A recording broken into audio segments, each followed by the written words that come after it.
Recuerda suscribirte, darle like, compartir, para que yo así pueda seguir haciendo más contenido y subiendo más audiolibros.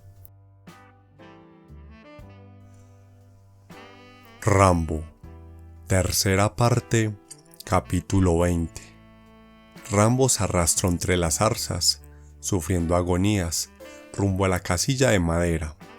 La luz de los incendios la iluminaba débilmente y le permitió ver que una de las paredes estaba inclinada hacia adentro, que el techo formaba un ángulo, pero no pudo distinguir por la puerta entreabierta que había en el oscuro interior. Siguió arrastrándose, pero le pareció que se demoraba demasiado para cubrir esa distancia tan corta, y entonces descubrió que lo único que hacía era simular movimientos, pero que no adelantaba ni un centímetro. Hizo nuevos esfuerzos y consiguió recorrer lentamente unos metros en dirección a la casilla.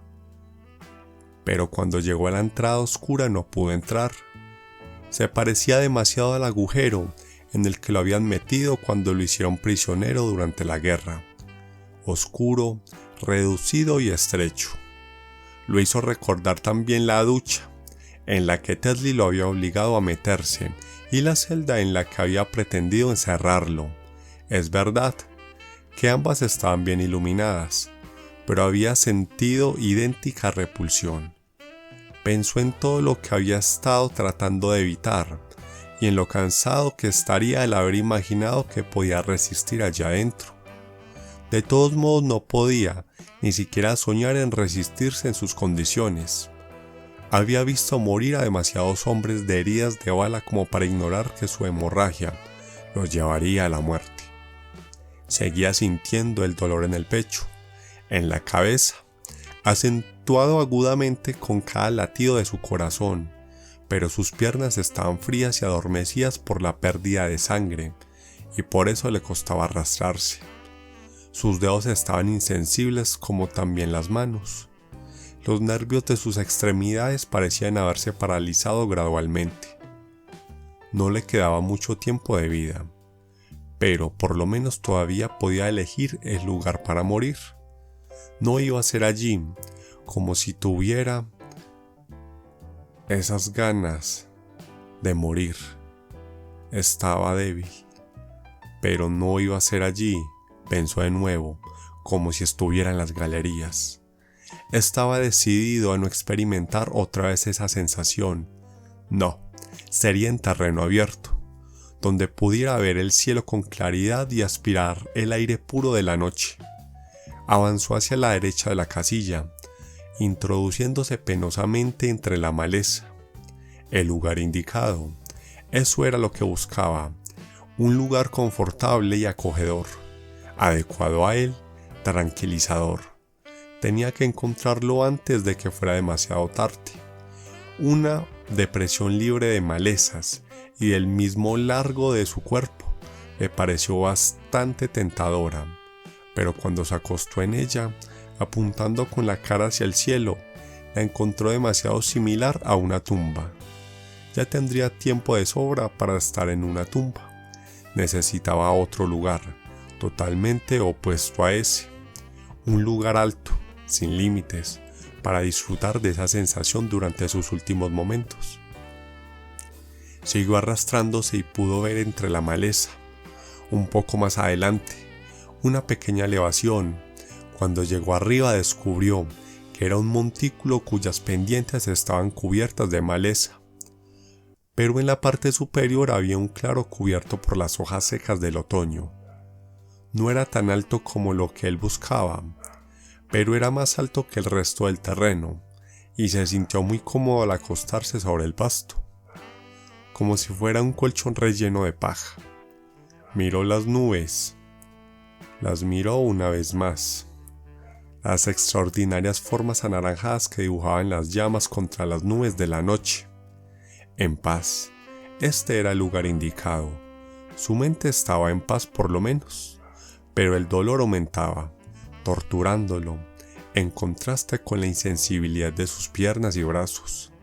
Dentro de poco llegaría hasta su pecho, anulando el dolor, pero ¿Y después? ¿Llegaría a su cabeza o moriría antes? Bueno, tenía que pensar si le faltaba hacer alguna otra cosa, alguna importante que hubiera olvidado. El dolor lo obligó a ponerse rígido. No parecía que no faltaba nada más. ¿Y qué pasa con Dios? La idea lo intranquilizó. Había pensado en Dios y rezado solamente en ocasiones en que sintió un miedo ilimitado, y siempre algo molesto porque no era creyente, y se sentía tan hipócrita al rezar por puro miedo, como si a pesar de no creer en Dios, hubiera uno en realidad, un Dios que podía ser engañado por un hipócrita. Creía en Dios cuando era niño, creía a pie, juntillas. ¿Cómo era el acto de contrición que rezaba todas las noches? Las palabras resurgieron a trompezones en su memoria, desconocidas para él. Pésame, Dios mío, y me arrepiento de todo corazón. ¿De qué? De todo lo que ha pasado durante estos últimos días. Me arrepiento de que tuviera que suceder, pero no podía dejar de pasar. Lo lamentaba, pero sabía que si hoy fuera lunes, otra vez haría las mismas cosas que había hecho durante los días subsiguientes. Y sabía que Tedley también haría lo mismo. No era posible evitarlo. Si el orgullo había sido el origen de su pelea, también había tenido otro motivo más importante. ¿Cómo cuál? Una serie de tonterías, se dijo a sí mismo. Libertad y derechos humanos. No había sido su intención demostrar un principio. Había salido a luchar contra cualquiera que pretendiera intimidarle. Una vez más, y eso era muy distinto. No era ético, sino personal, emocional. Había matado a un gran número de personas y podía alegar que sus muertes fueron necesarias porque formaba parte de lo que insistía en intimidarlo, haciéndole imposible la vida a una persona como él. Pero no estaba muy convencido. Había gozado demasiado con esa lucha, gozado mucho con los peligros y las emociones. Pensó que quizás la guerra lo había preparado para ello, que quizás había acostumbrado tanto a la lucha que no podía hacerla a un lado. No, eso tampoco era exacto. Podía haberse controlado si realmente lo hubiera querido, pero sencillamente no tuvo ganas de controlarse. Estaba decidido a luchar contra cualquiera que quisiera interferir en la forma en que él quería vivir. Muy bien, pues entonces, en cierto sentido, su lucha había sido para defender un principio. Pero la cosa no era tan simple, pues había sentido orgulloso y feliz de poder demostrar su habilidad para la lucha. Era el candidato menos indicado para dejarse llevar por delante. Por supuesto que lo era.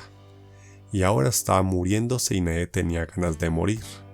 Y todo eso que pensaba respecto a principios eran puras excusas para justificarse. Pensar que volvería a repetir lo que había hecho exactamente en la misma forma. Era solamente un truco para convencerse de que lo que le estaba pasando ahora no podía haberse evitado. Dios, y era ahora. Y no podía hacer absolutamente nada para evitarlo, y ni los principios ni el orgullo tenían nada que ver con lo que iba a suceder. Lo que debía haber hecho era salir un poco más con chicas guapas, beber más agua helada y comer más melones, y eso también era una serie de tonterías. Lo que quería haber hecho, y todo eso respecto a Dios eran simples complicaciones para olvidar lo que había pensado un poco antes. Si bien la insensibilidad que se apoderaba de sus muslos y brazos era una forma fácil de morir, no por eso dejaba de ser insoportable e inútil. Derrota pasiva. Lo único que podía elegir era la forma de morir, y no pensaba hacerlo como un animal herido y acorralado, solo, trágico, desvaneciéndose insensible y gradualmente, inevitablemente, en un violento rapto emocional. Desde que vio por primera vez unos nativos mutilados, un cadáver en la selva, Le aterraba la idea de lo que podía sucederle a su cuerpo cuando él muriera, como si su cuerpo pudiera conservar todavía algunos reflejos nerviosos. Imaginaba, no sin cierta repulsión, cómo sería sentir que le vaciaban la sangre de sus venas, le inyectaban un fluido para embalsamarlo, le sacaban las vísceras y la llenaban, esa cavidad torácica con sustancias preservativas. Al imaginar lo que sería sentir que el embalsamador le cosía los labios para que quedaran juntos y bajaba sus párpados, se había mareado. Morir. Qué extraño que no le preocupara tanto la muerte como lo que le sucedería después. Pues bien, no podrían hacerle ninguna de esas cosas, no si no quedaba ningún resto suyo. Quizás sentiría algún placer si por lo menos lo hacía él por su cuenta. Sacó de su bolsillo el último cartucho de dinamita que le quedaba, abrió la caja de mechas y detonadores que estaba cuidadosamente envuelta, colocó un juego de estos en el cartucho y puso el cartucho entre los pantalones y el estómago. Titubeó un poco antes de encender la mecha. Este bendito asunto de Dios que siempre se complica. Lo que estaba por hacer se llamaba suicidio, y eso podría condenarlo al infierno durante la eternidad, si él fuera creyente, pero no lo era, y había vivido durante mucho tiempo con la idea de quitarse la vida durante la guerra, al llevarse consigo la cápsula que le habían dado sus comandantes, para evitar que lo capturaran y torturaran, pero cuando lo capturaron no tuvo tiempo de tragarla, y ahora, en cambio, iba a encender la mecha.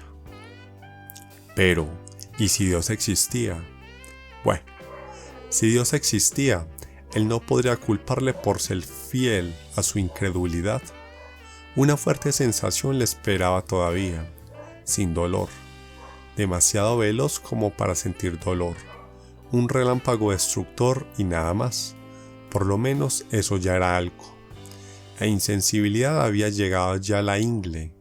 Se preparó entonces para encender la mecha, y al echar una última y borrosa mirada hacia el campo de juegos, vio con la luz de los incendios una doble imagen de un hombre vestido con el uniforme de los boinaverdes, que avanzaba agazapado y cautelosamente, escondiéndose detrás de las hamacas y toboganes.